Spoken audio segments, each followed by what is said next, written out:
So this is real important in Matthew 24. A lot of people. So when Matthew 24, when it says this is the parable of the fig tree, there's some verses in Matthew 24 that people are trying to take the when in there. When's it going to take place? When's it going to take place? And I do that too. I'm trying to figure out when's it going to take place because I'm interested in when the Great Tribulation starts. But the who's important.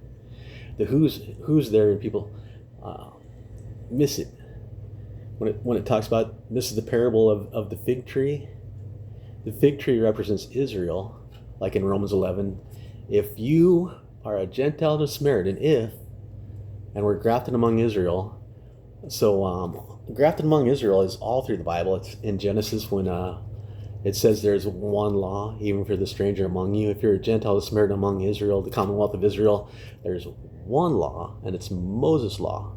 And Moses' law says you need to be circumcised in the flesh, keep the feast of Passover, Sabbath worship, kosher laws if you want to be among Israel. And then there's not separate laws for a Jew among Israel and a Gentile Samaritan among Israel. There's one law, making them equal.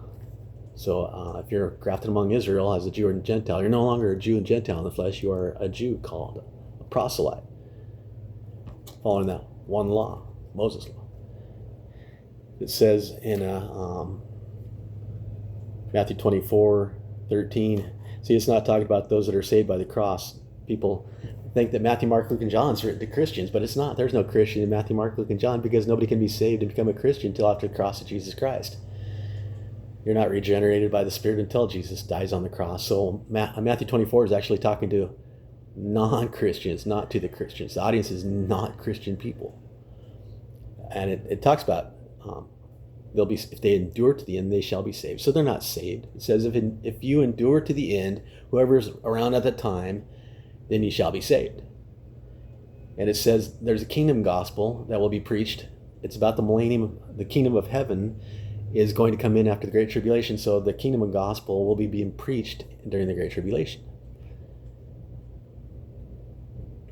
And 15 is a great verse because 15 says when the Antichrist sits in the temple, it takes 3.5 years for them to build the temple when the Great Tribulation starts. So when the Antichrist sits in the temple declaring himself as God, it says this is when tribulation starts. 16 is a great verse too. It says if you be in Judea, not in Israel particularly, but if you be in Judea, if you're grafted into Judea, it's a great tribulation across the whole world.